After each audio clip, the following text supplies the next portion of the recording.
जब तक जीवन है तब तक संघर्ष है। लाइफ हमेशा आसानी से नहीं गुजरती। हर दिन कोई ना कोई नई चुनौती आती ही है। कोई ना कोई संघर्ष लाइफ में आता है और आता रहेगा। ऐसा कोई भी नहीं है जिसके लाइफ में चुनौतियां ना हो, दुख ना हो, कठिनाइयां ना हो, रुकावटें ना हो। कोई अपनी नौकरी बचाने के लिए स्ट्रगल करता है तो कोई अपने रिश्ते बचाने के लिए संघर्ष करता है, कोई नौकरी ढूंढने के लिए करता है, कोई बिजनेस बनाने के लिए करता है तो कोई बिजनेस को बढ़ाने के लिए करता है। स्ट्रगल का दौर तो तब से शुरू हो जाता है जब बच्चा अपने माँ के पेट में आता है। वो चलना बोलना सीखता है, उसके लिए भी संघर्ष करता है। वो गिरता है, उठता है, फिर गिरता है। जब बड़ा होता है पढ़ाई के लिए संघर्ष करता है, उसके बाद नौकरी के लिए संघर्ष करता है। जब तक लाइफ है हमें संघर्ष करते हुए ही जीना पड़ता है। आखिर ये संघर्ष कब तक और क्यों? क्या इसका कोई अंत है? आज एक छोटी सी कहानी के माध्यम से इसी बात को एक्सप्लेन करने की कोशिश करूंगा, जो आपके सोचने के तरीके को यकीनन बदल देगा। एक बेटी ने अपने पिता से कहा, मैं बहुत परेशान हो चुकी हूं। मेरी लाइफ परेशानियों से, बाधाओं से, कठिनाइयों से भरी हुई है। एक प्रॉब्लम जाती नहीं है कि दूसरी प्रॉब्लम आ जाती है। मैं बहुत दुखी हो चुकी हूं, मैं क्या करूं? अपनी बेटी की इस तरह की बातें सुनकर उसके पिता बहुत सोच में पड़ गए, टेंशन में आ गए। थोड़ा सोचने के बाद पिता ने अपनी बेटी से कहा, क्या तुम मेरे साथ किचन में चल सकती हो? बेटी थोड़ा मायूस हो गई, सोचने लगी कि मैं अपने पिताजी को अपना प्रॉब्लम बता रही हूं और वो मुझे किचन में चलने के लिए बोल रहे हैं। लेकिन रूखे मन से फिर भी बेटी ने कहा, ठीक है पिताजी, मैं चलती हूं। उसके फादर ने 3 पतीले लिए और उनमें इक्वल क्वांटिटी में, यानी बराबर बराबर मात्रा में पानी भर दिया और गैस के 3 अलग अलग चूल्हों पर उन्हें रख दिया। एक पतीले में उन्होंने कुछ आलू डाले, दूसरे पतीले में कुछ अंडे डाले और तीसरे पतीले में उन्होंने कॉफ़ी बीन्स डाल दी और तीनों पतीलों को एक समान ताप पे, यानी सेम आंच पे बॉयल होने के लिए रख दिया और इंतजार करने लगे, वेट करने लगे। इस बीच वो अपनी बेटी से कुछ भी नहीं बोले, वो बस उस पतीले को देखते रहे। बेटी भी चुपचाप खड़ी रही और वो भी कभी अपने पिता को, कभी उस पतीलों को देखती रही।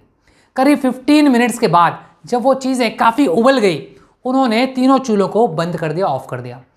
आलू वाले पतीले से उन्होंने आलू बाहर निकाले, अंडे वाले पतीले से उन्होंने अंडे बाहर निकाले और कॉफ़ी बीन्स को एक प्याले में निकाल कर रख दिया और बेटी से बोले कि बताओ तुमने क्या देखा? बेटी ने जवाब दिया, आलू, अंडे और कॉफ़ी। फादर ने कहा, आलू को देखकर बताओ पहले और अब में क्या डिफरेंस है, क्या अंतर है? बेटी बोली कि आलू पहले सख्त थे, अब उबलने के बाद वो मुलायम हो गए हैं। अब पिता ने अंडों के छिलके को निकालने के लिए कहा, बेटी ने उसके छिलके को निकाल दिया। अब पिता ने पूछा कि अब पहले के अंडे में और अब के अंडे में क्या डिफरेंस है, क्या फर्क है, क्या अंतर है? बेटी बोली कि पहले अंडे ऊपर से सख्त थे और अंदर तरल थे, अब अंडे अपने छिलके से बाहर हैं और तरल से सख्त हो चुके हैं। पिता ने कहा, अब कॉफ़ी बीन्स के बारे में बताओ। बेटी ने कहा, कॉफ़ी बीन्स अलग अलग थी, अब पानी में एक साथ मिल चुकी हैं और अच्छी खुशबू भी, अच्छी स्मेल भी आ रही है।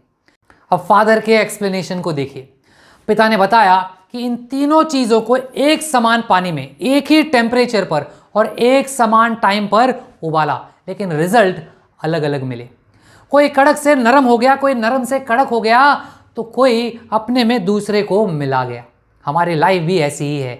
हर किसी के लाइफ में प्रॉब्लम आती ही है और सभी को संघर्ष करना ही पड़ता है, पर यह हमारे ऊपर डिपेंड करता है कि हम इसको किस तरह से देखते हैं। यह गर्म पानी हमारी लाइफ की प्रॉब्लम है। कुछ लोग आलू की तरह होते हैं, ऊपर से बहुत सख्त, कड़क, मजबूत, लेकिन जैसे ही लाइफ में प्रॉब्लम आती है नरम पड़ जाते हैं, कमज़ोर पड़ जाते हैं, जैसे पोटैटो बॉइल्ड वाटर में जाते ही हो गया था। कुछ लोग एग की तरह होते हैं, ऊपर से नाजुक, फ्रेजाइल, बिखर जाने वाले, अंदर से और भी तरल, पानी के जैसे, लेकिन परेशानी आने के बाद ऊपर का हिस्सा आसानी से निकल जाता है और अंदर से वो कड़क हो जाते हैं, मजबूत हो जाते हैं, जैसे अंडा बॉइल्ड वाटर में डालते ही हो गया। और कुछ लोग ग्राउंड कॉफ़ी बीन की तरह होते हैं, जैसे कॉफ़ी बीन बॉइल्ड पानी में डालने के बाद उस पानी को ही चेंज कर देता है, उससे कुछ नया बना देता है। वैसे ही कुछ लोगों के जीवन में परेशानी आती है, वो उस परेशानी से कुछ नया बना देते हैं, कुछ आकर्षक, कुछ बहुत बड़ा काम कर देते हैं।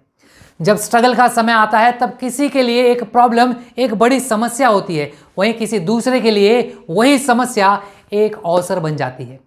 ये सब आपकी सोच पर डिपेंड करता है, इसलिए कभी भी समस्या से घबराएं नहीं, पॉजिटिव रहें। उस पिता ने अपनी बेटी से पूछा, अब आप बताओ कि आपको इनमें से किसकी तरह बनना है? Which one are you? He asked his daughter. When adversity knocks on your door, how do you respond? Are you a potato, an egg, or a coffee bean? संघर्ष केवल उन लोगों के हिस्से में आता है जो इसे बेहतरीन तरीके से अंजाम देने की ताकत रखते हैं और सफल भी होते हैं। सबके जीवन में ये घटता ही है, निर्णय आपको लेना है। In life things happen around us and things happen to us. The only thing that truly matters is your choice of how you react to it and what you make of it. Learn, adapt, and choose to make the best of each experience. Thank you and wish you good luck. See you soon in the next video. Till then, take care, stay safe. Bye-bye.